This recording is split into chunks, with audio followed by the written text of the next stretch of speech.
December the 5th. The world's inhabitants at this time are represented by the dwellers upon the earth at the time of the flood. The wickedness of the antediluvians is plainly stated. And God saw that the wickedness of man was great in the earth, and that every imagination of the thoughts of his heart was only evil continually.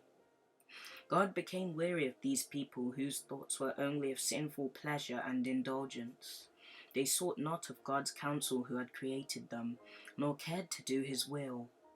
The rebuke of God was upon them because they followed the imagination of their own hearts, and there was violence in the land. And it repented the Lord that he had made man on the earth. In his teachings Christ referred to this. But as the days of Noah were, he said, so shall the coming of the Son of Man be. The inhabitants of the antediluvian world had the warning given them prior to their overthrow, but the warning wasn't heeded.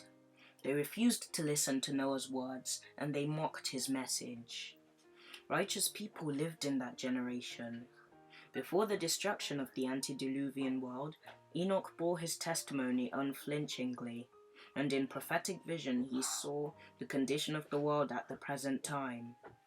He said, Behold, the Lord cometh with 10,000s of his saints, to execute judgment upon all, to convince all that are ungodly among them of all their ungodly deeds which have ungodly committed, and of all their hard speeches with which ungodly sinners have spoken against him.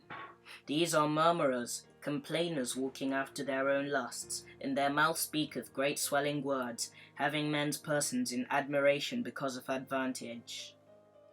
It is living earnestness that God requires at this time.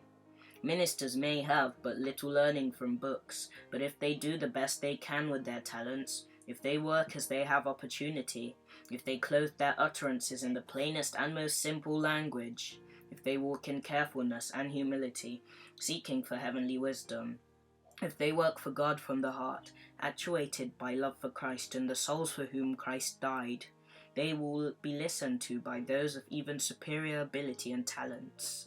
There will be a charm in the simplicity of the truths they present.